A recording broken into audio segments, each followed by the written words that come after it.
nós voltamos aqui para concluir essa parte do estudo da apostila, que nós vamos dar seguimento em outro momento, mas nós estávamos falando sobre a relação entre a Torá e a Nova Aliança.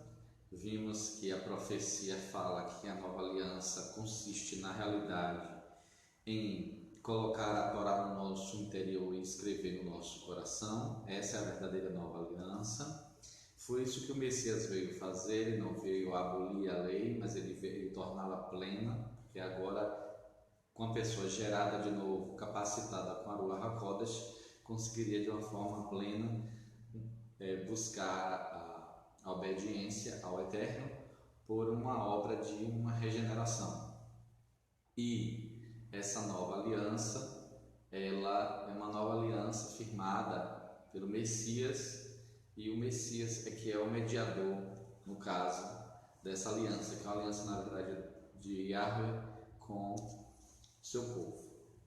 Então nós estávamos vendo em Hebreus, capítulo 8, que na realidade o que Hebreus diz é que a aliança que o Messias veio fazer é essa que estava profetizada em Yeshayahu, em Jeremias, no caso, né? Em Jeremias 31. Por isso que o autor de Hebreus cita. Então, para não ficar dúvidas, eu li Hebreus a partir do verso 8, que cita o texto de Jeremias. Mas eu queria ler então os 2 versículos antes para mostrar que não está falando de uma nova aliança diferente da que o Messias veio fazer, é a mesma. Então, vai falar sobre o sacerdócio do Messias, o livro de Hebreus, capítulo 8, e aí vai dizer no verso 6: mas agora alcançou ele um serviço, só usa muito mais o termo ministério, mas o termo é serviço, tanto mais excelente como é mediador de uma melhor aliança que está confirmada em promessas melhores. Por quê? Porque agora o Eterno iria escrever a Torá no nosso coração. Então, Yahushua é o mediador dessa aliança que traz promessas melhores. Porque se aquela primeira fosse irrepreensível, na verdade assim, se ela fosse sem falta, na verdade a falha não foi da aliança, a falha foi das pessoas que a violaram, que a quebraram, que é o que a gente leu lá em Jeremias. Nunca se teria buscado lugar para uma segunda. Então, se eles tivessem sido fiéis e permanecido, não havia necessidade de fazer-se uma segunda. Esse que é o contexto. E aí é que vem se falar então dessa segunda aliança, que é a nova aliança, o qual o Messias é o mediador, como a gente viu, como nós lemos no versículo 6.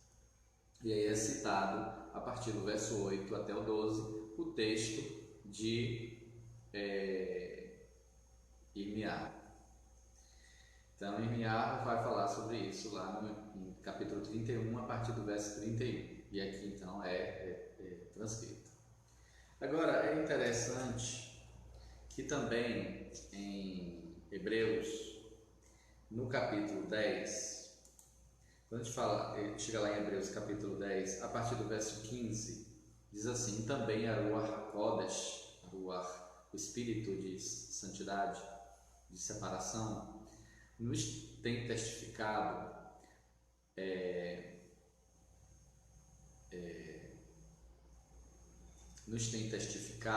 nos testifica a este respeito, porque depois de haver dito: esta é a aliança que farei com eles, depois daqueles dias, diz Yahweh, porei as minhas leis em seu coração, é a minha lei, a minha Torá em seu coração, e a escreverei em seus entendimentos.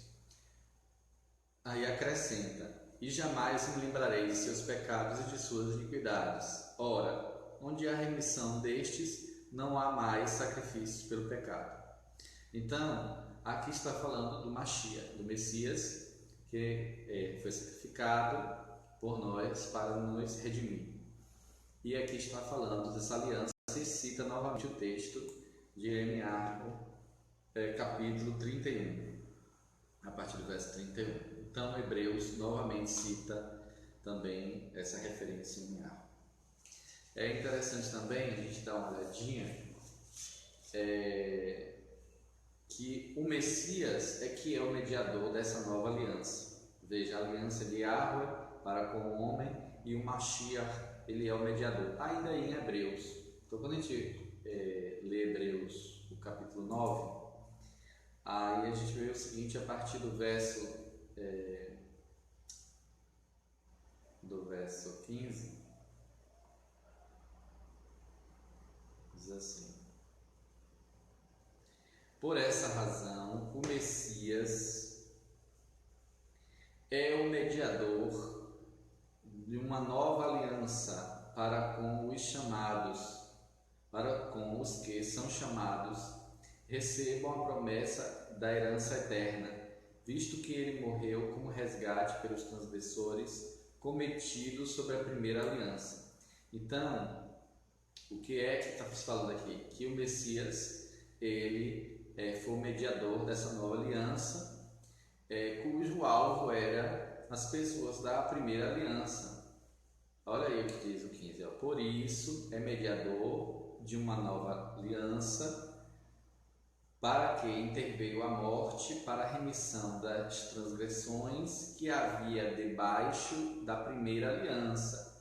Os chamados recebem a promessa da herança eterna. Então ele veio justamente para trazer remissão das transgressões que havia debaixo da primeira aliança.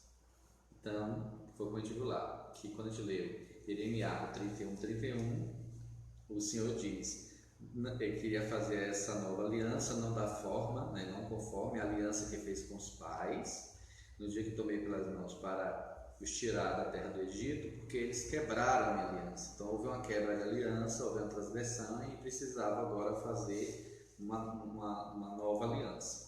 Então o que foi feito? Foi feita uma nova aliança com o mesmo povo, o povo de Israel. Mudou-se a lei? Não, a lei, o que mudou foi a forma. A forma, em vez de estar exterior em um pergaminho, ela passaria para o interior, escrita no coração. Então, você tem a Torá escrita e agora você tem ela sendo escrita no coração. Você tem ela em documento, a primeira foi em documento, em um papel, em letra, e agora ela veio através da Ruach, escrita no coração. Mas é a mesma Torá. Então, o que muda é a forma. Antes uma forma escrita externa, material, física, e agora é uma forma interior, que é a forma através da Ruach HaKodesh. Então esse foi o texto de Hebreus. Mas ainda a gente pode verificar que essa questão da aliança, ela aparece também em Romanos 11, 27. Então lá em Romanos 11 é que fala sobre a oliveira, fala sobre os goinhos gentios. Então o que acontece? Vai falar que a oliveira verdadeira é Israel, e aí quem é que é enxertado nela? Os estrangeiros que creem no Messias, passa a fazer parte da oliveira, participar da ceia. Então passa a ser participante dessa aliança. Mas aqueles ramos quebrados, eles ficarão de fora para sempre? Não, eles também voltarão a ser enxertados e haverá salvação para eles. Mas quando completar a plenitude dos gentios, dos goim, dos gentios. Então isso aqui está em Romanos 11. Então quando a gente lê, por exemplo, Romanos 11, a partir do verso 25, diz assim: porque não quero, irmãos, que ignoreis este mistério, esse segredo, para que vos não se presumais de vós mesmos, que o endurecimento veio em parte sobre Israel, na verdade sobre uma parte de Israel, não veio sobre todo, mas uma parte, tanto que Shaul seguia o Mashiach. Então veio em parte sobre Israel. Até que a plenitude dos gentios anda já entrado, e assim todo Israel será salvo, como está escrito: de Sião virá o libertador e desviará de Jacó as suas impiedades. Então esse é um texto de um profeta. E aí ele cita agora no verso 27 o texto de Jeremias 31 que nós lemos. E esta será a aliança com eles, quando eu tirar os seus pecados. Então esse é o finalzinho Na verdade, é o início do verso 33, que é Irmiarro 31, 33. Mas essa é a aliança que farei. E aí, com Israel. E aí vai falar sobre a questão do perdão dos pecados, que já é o 34. Então, isso aqui está com base no profeta Irmiarro. Então, que está falando sobre a nova aliança. E esta é a minha aliança com eles. Então, a gente observa aqui esses detalhes da aliança remonta ao que foi dito antes pelos profetas. Então, não é uma coisa que é trazida assim como uma novidade, mas é algo que vem lá dos profetas. Tá? Então, tem um texto também muito interessante, que o texto, nós vamos ler agora, de Romanos, de Coríntios, segunda carta aos Coríntios, capítulo 3, verso 6. Então, em Coríntios, segunda carta aos Coríntios, capítulo 3, verso 6. Então, vamos lá. Enquanto você abre aqui, também eu estou abrindo aqui, segunda aos Coríntios, capítulo 3, verso 6. Na versão em português, mais comum está: o qual nos fez também capazes de sermos ministros de uma nova aliança, não da letra, mas do Espírito, porque a letra mata, o Espírito vivifica. Então, esse é um texto muitas vezes mal entendido por alguns, porque não conheceu toda essa história que nós falamos antes. Então, antes, como era a aliança? A aliança estava estabelecida externamente através de escritos que estavam fora. A nova aliança, o Senhor pegaria a Torá, a sua lei, e colocaria no interior da pessoa e escreveria no coração. E isso seria uma ação da Ruach HaKodesh, porque o Senhor tiraria o coração de pedra, daria o coração de carne, e o Senhor nos daria um espírito novo, uma Ruach nova, e colocaria em nós a sua Ruach. Então seria a ação da Ruach. É a ação da Ruach que vai estar escrevendo em nós a Torá de Yahweh. Então, esse verso, nós podemos observar o seguinte.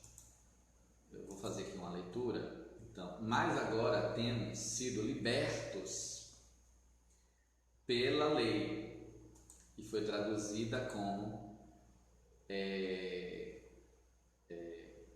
desculpe.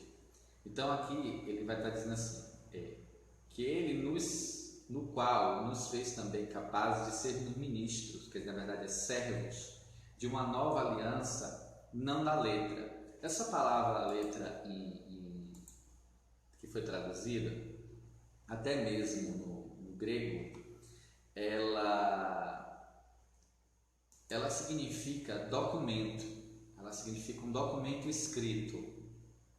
Então, na realidade, esse que está se falando já justamente do que a gente acabou de ver em Jeremias, Irmiarro 31, 31.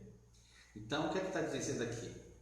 Que antes a aliança estava firmada em quê? Ela estava firmada em um escrito externo, em um documento, em uma letra, em um documento.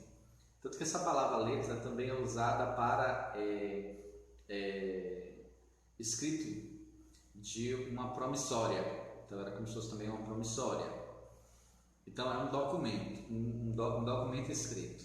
Então aqui está dizendo, ao qual nos fez também capazes de sermos servos, ministros, de uma nova aliança, não de um documento escrito, da letra, não de um documento escrito externamente, mas da Ruach, do Espírito.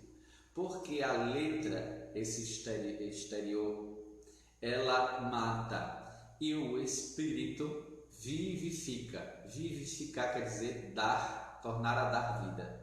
Você não tem como vivificar aquilo que já está vivo. Esse que é um segredo. Você não tem como vivificar o que já está vivo.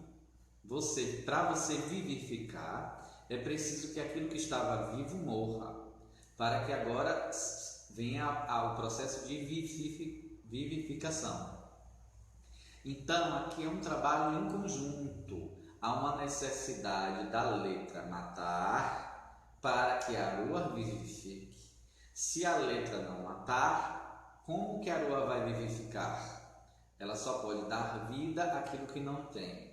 Então, primeiro precisa a pessoa ser colocada diante da Torá, e ali diante da Torá ela vai ver a sua incapacidade de si mesma em cumprir completamente. Então, isso vem sobre ela a sentença da condenação, por isso que fala da morte. Então, ela precisa de um Salvador, ela precisa de um Redentor, ela precisa de alguém que dê a vida para ela. Então, se não existe lei, não existe transgressão da lei. Se não existe transgressão da lei, não existe pecado, porque pecado é transgressão da lei. Se não existe pecado, não existe condenação. Se não existe condenação, não há necessidade de um Redentor e não há necessidade de um Salvador. Eu preciso de um Salvador porque a lei permanece viva, a lei permanece existindo, e é porque a lei existe que eu preciso de um Redentor, de um Salvador, porque eu, diante dela, me sinto incapaz de mim mesmo cumprir. Então eu preciso de um Redentor, de um Salvador, e preciso de uma capacitação sobrenatural para entrar, e isso é através da Arua. Então, nós somos ministros, servos de uma nova aliança, não de um documento escrito externo, uma letra, um documento, mas da Arua. Por quê? Porque ela foi escrita dentro. Então as pessoas entenderem isso aqui, quando dizem assim, que nós somos ministros de um Novo Testamento, não da letra, mas do Espírito, é como se fosse assim, que o Espírito é contrário à Torá, mas pelo contrário, a nova aliança é a Torá dentro do coração. Então, essa interpretação é de quem não leu a parte anterior. Para Shaul, para Paulo, isso estava claro, porque ele conhecia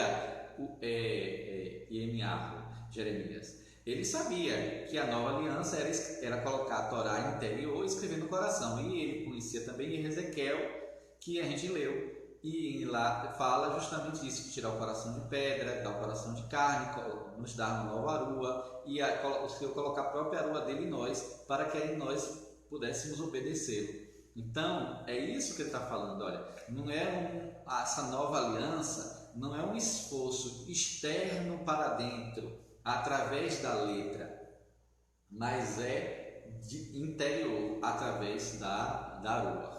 Mas isso não anula a Torá, pelo contrário, é a aplicação da Torá. Por isso que é importante a gente entender o que que Shaul, que Paulo fala sobre a Torá. Porque muitas vezes as pessoas só leem textos de Paulo, de Shaul, criticando a Torá. Na realidade ele não criticou, são textos mal traduzidos ou mal interpretados. Mas eu queria pegar um aqui interessante, que é Romanos 3:31, escrito pelo próprio Shaul, Paulo. Ele diz assim: anulamos, pois, a Torá pela fé, anulamos, pois, a lei pela fé. Então vem uma pergunta. Paulo falou um monte de coisa, mas aí Paulo anulou a lei. Primeiro que ele não tinha autoridade nenhuma para anular a lei. O Messias, que era o Messias, ele disse que ele não veio anular, não veio abrogar, não veio cancelar. Que autoridade que Paulo, Shaul, tinha para anular? Então ele não tinha autoridade nenhuma para fazer.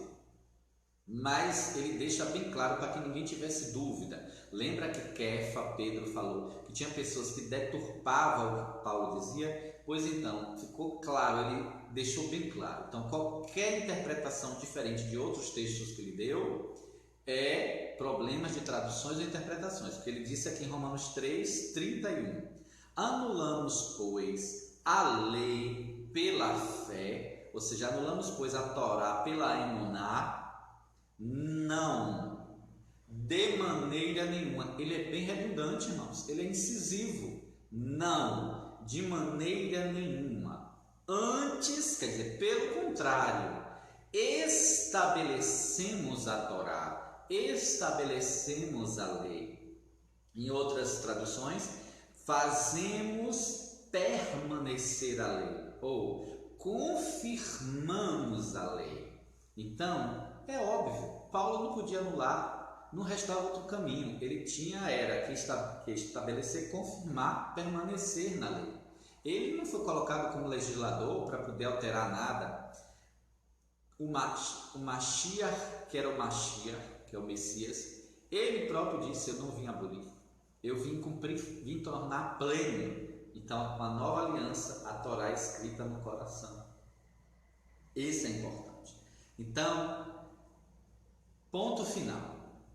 Paulo, Shaul, ele conclui: a fé, a emuná, anula a lei? Não. Pelo contrário, confirma, porque o que é a nova aliança é escrever a lei no coração, é colocá-la no interior, no entendimento. Então não tem como a emuná, na nova aliança, a fé, anular a lei. É o contrário. Antes estabeleceu aonde? No coração, no entendimento, no interior. Então, para não ficar dúvida, em Romanos 6:15, vai dizer: e daí havemos de pecar, porque não estamos debaixo da Torá, da lei, e sim do favor imerecido, do resed, do favor imerecido. As pessoas utilizam muito o termo graça, mas o original hebraico é resed, que é a misericórdia. Então, haveremos de pecar por não estarmos debaixo da Torá, mas da misericórdia? De modo nenhum.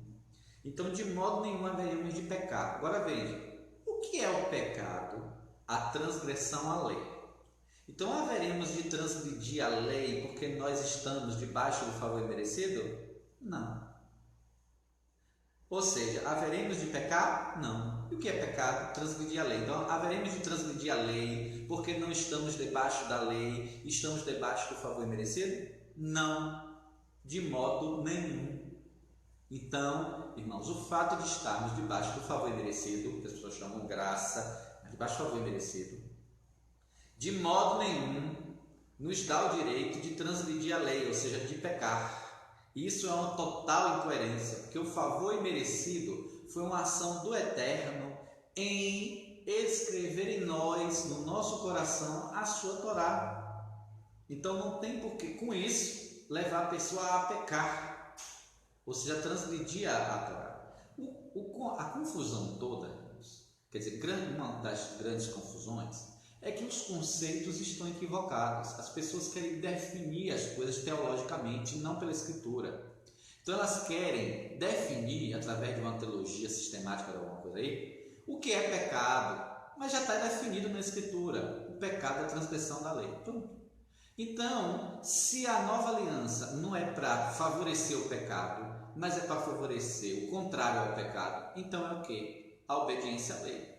Então, Shaul disse: haveremos de pecar, haveremos de transgredir a lei, porque nós não estamos debaixo da lei, e sim debaixo do favor merecido? De modo nenhum. O problema é que as pessoas não entendem o que é esse fato aí de estar debaixo da lei ou debaixo do favor merecido. Então, foi ensinado para ela o seguinte, que o fato de ela estar debaixo da graça, que ela aprendeu assim, então o fato de ela estar debaixo da graça, a lei foi abolida. Aí Paulo deixou claro: anulamos, pois, a lei pela fé? Não, de modo nenhum. Antes estabelecemos a lei. Então, errado esse conceito aí de quem pensou que a graça eliminava a lei.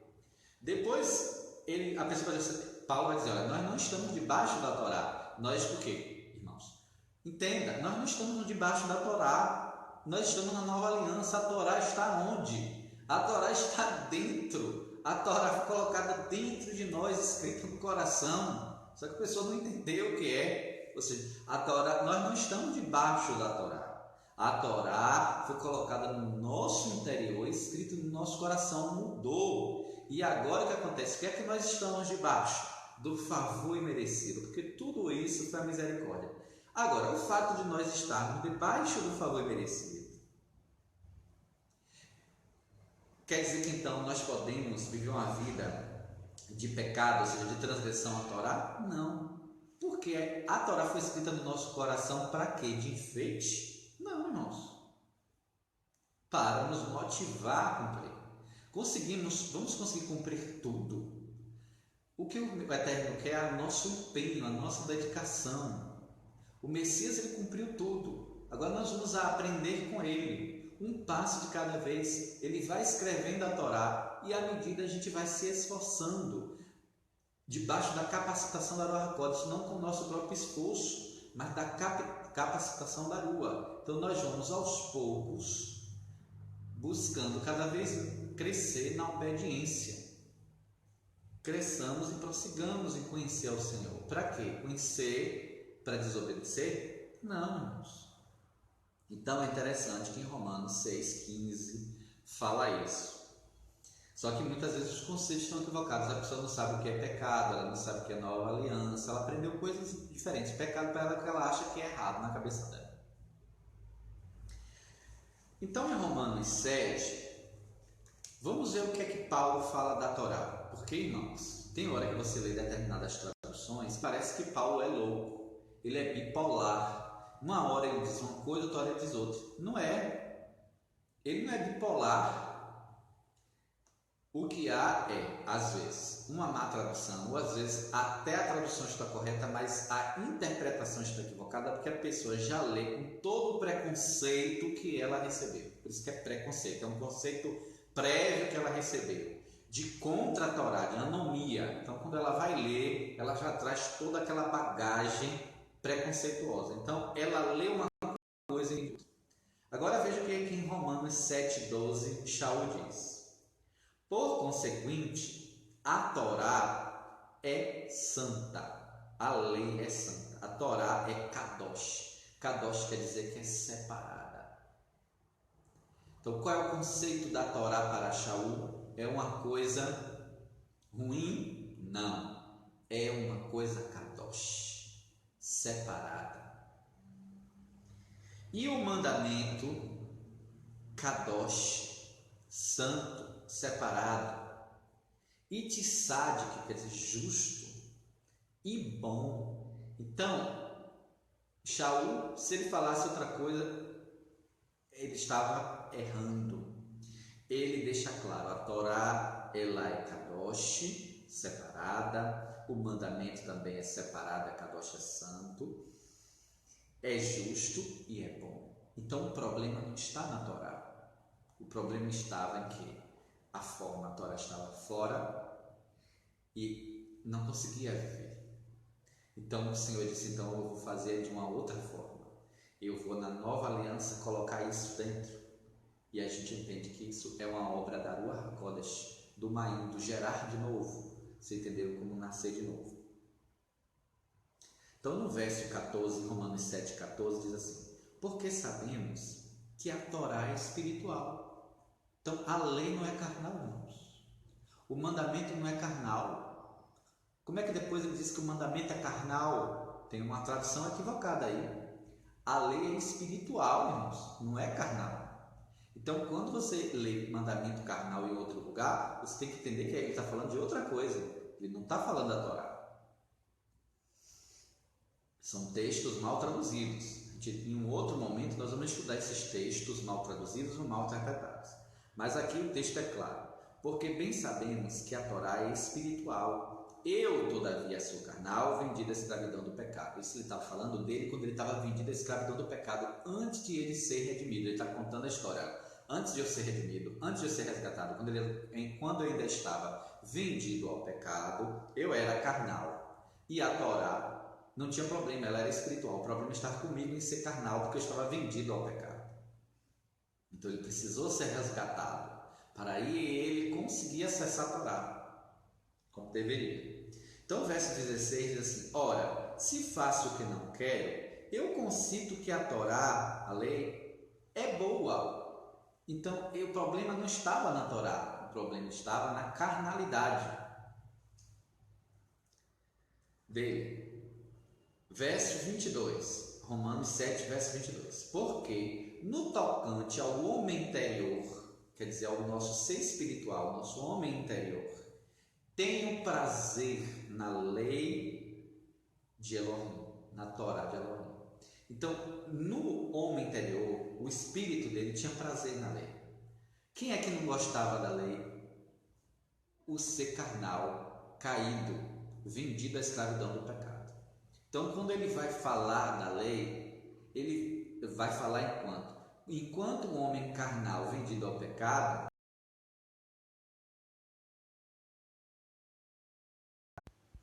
então ele estava fazendo esse conflito, ele estava nesse conflito entre o velho homem e a Torá. Mas no ser dele interior, ele tinha prazer na lei. No verso 25, Romanos 7, 25, diz assim: Louvado seja Elohim, por Yahushua Hamashia, nosso Senhor, de maneira que eu, de mim mesmo, com a minha mente, com o meu entendimento, eu sirvo a Torá de Elohim.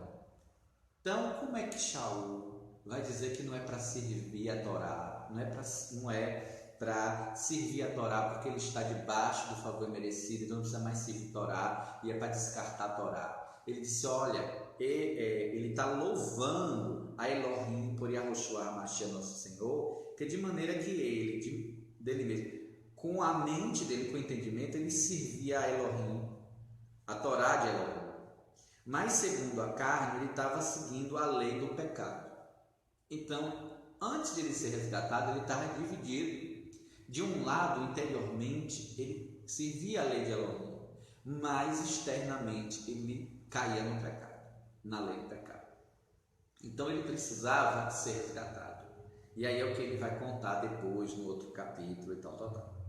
Então, mas aqui é interessante que ele vai falar bem da lei, que a lei é santa, que é Kadosh, que o mandamento é Kadosh, é justo, é puro. Ele vai dizer que a lei é espiritual, que a lei é de Elohim, que ele tem prazer na lei de Elohim. E não podia ser diferente, porque senão ele ia contrariar a palavra. Porque em Salmo 19, verso 7 e 8, Salmo 19, verso 7 e 8, diz assim: a lei, a Torá, de Yahweh é perfeita. Olha, se a Escritura diz em algum lugar que a Torá de Yahweh é perfeita, e alguém viesse depois para dizer que a Torá de Yahweh não era perfeita, é um espírito de confusão, coisa do diabo. Não pode contradizer. Então a Escritura já declara: a Torá de Yahweh é perfeita e refrigera a alma. Então Shaul ele conseguia isso, refrigerar a alma. Só que qual era o problema? O problema era na carne. A carne dele contrariava a Torá quando ele estava vendido ao pecado. Olha o que é que Salmo 19 ainda continua dizendo, verso 7, né? A Torá de Yahweh é perfeita e refrigera a alma. O testemunho de Yahweh é fiel e dá sabedoria aos simples. Os preceitos de Yahweh são retos e alegram o coração. O mandamento de Yahweh é puro e ilumina os olhos. Então, o que Shaul falou está com base no Salmo 19. O que Paulo falou está com base no Salmo 19. Ele disse que no homem interior eu tenho prazer na Torá. E aqui o que é que o Salmo interior diz? O Salmo 19, verso 8. Os preceitos de Yahweh são retos e alegram o coração. Então, ele tinha prazer, alegria nos preceitos. E o mandamento de Yahweh é puro e ilumina os olhos. Então é interessante a gente ver isso. E o Salmo 40? O Salmo 40, verso 8 diz assim: deleito-me em fazer a tua vontade. Então era uma coisa gostosa, alegre. Deleito-me em fazer a tua vontade, ó Elohim meu. Sim, a tua Torá está dentro do meu coração. E aí Shaul disse: quanto ao homem interior, eu tenho prazer na lei, na Torá. Com a minha mente, com o meu entendimento, eu sirvo a Torá de Elohim. Então, se alguém entender alguma outra coisa que Shaul falar, são entendimentos problemáticos. E para não restar assim uma dúvida, é interessante te ver o que é que o próprio Shaul escreveu para Timóteo. Na primeira carta a Timóteo, capítulo 1, verso 8, ele diz assim, 1 Timóteo, capítulo 1, verso 8. Sabemos, porém, que a Torá é boa, se alguém dela se utiliza de modo legítimo. É uma lei e a lei é boa, se alguém a utiliza de modo legítimo. O problema era o mau uso que estavam fazendo da lei. Era a forma como fariseus e saduceus estavam transformando a lei em fardos que nem eles mesmos conseguiam carregar. Mas Shaul disse, olha, a Torá é boa, se alguém dela se utiliza de modo legítimo. Então, tem que usar a lei de uma forma legítima, de uma forma correta. Se a pessoa adulterar a lei, a pessoa está praticando uma injustiça para querer levar vantagem em prejuízo de outra pessoa. Então, a Torá é boa se alguém se utiliza de modo legítimo. Então, o problema não está na Torá, estava na forma de quem a utilizava. Então, o Shaul não é bipolar, não é maluco. Para um lugar dizer uma coisa, outro lugar dizer outra. Então, a gente precisa entender isso. Ele está dizendo aqui que a Torá é boa. E aí, o que ele também fala em Romanos 8:4. Vamos lá. Em Romanos 8:4, Paulo vai escrever lá para os romanos e vai dizer assim, a fim de que o preceito da Torá se cumprisse em nós, que não andamos segundo a carne, mas segundo o Espírito. Que ele chegou na questão. Antes, ele estava o quê? Vendido ao pecado. Ele estava vendido ao pecado. Ele estava ali na transgressão.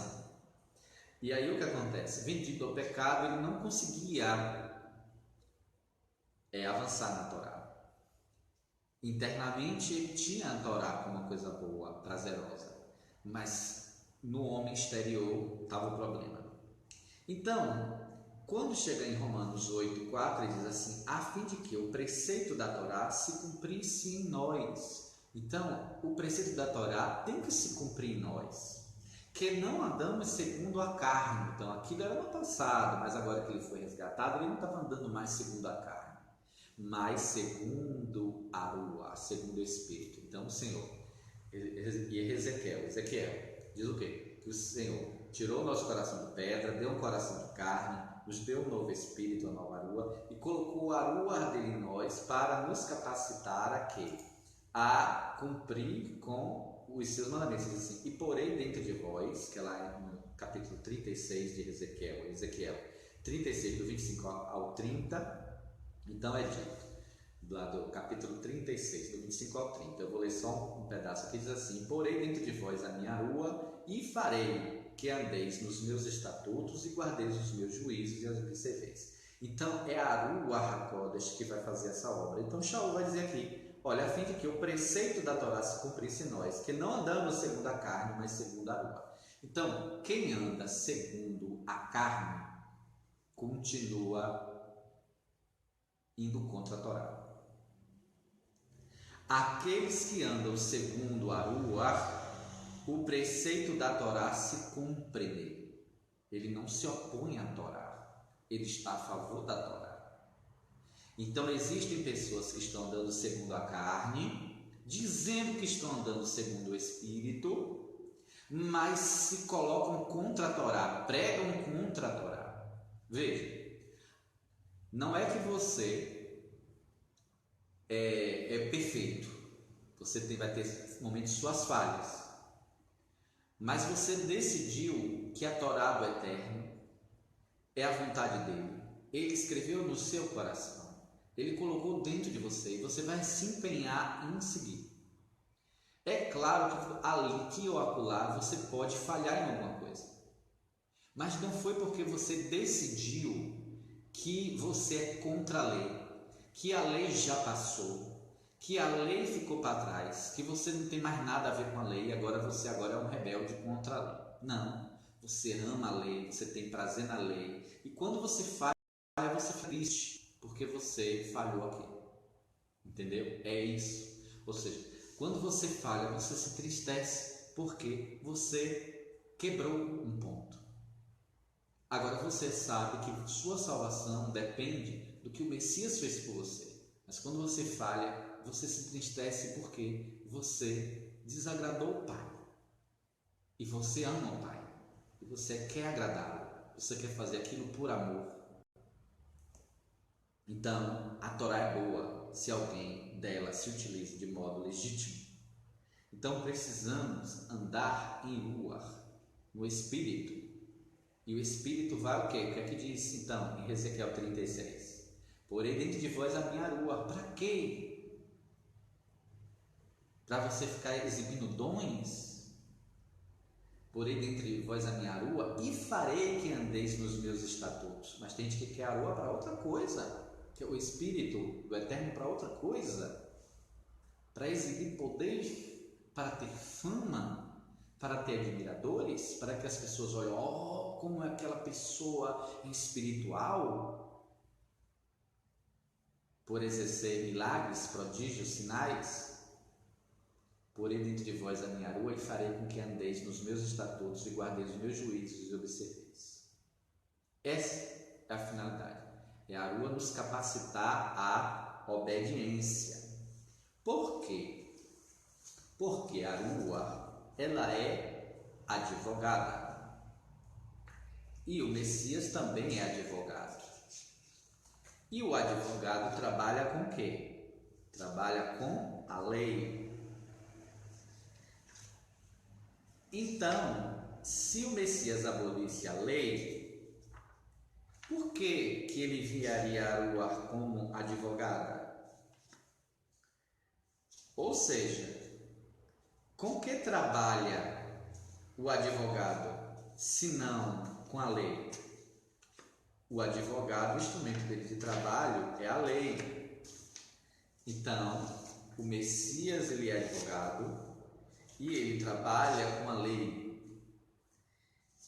A Ruach também, ele disse, eu vou enviar, como muitas vezes no português diz assim, consolador. Mas até no grego a palavra paráclito quer dizer advogado. Então, se referir na Ruach, no feminino advogada, então o Messias é advogado e a Ruach também é advogada. E aí o que acontece? Os advogados eles trabalham com a lei.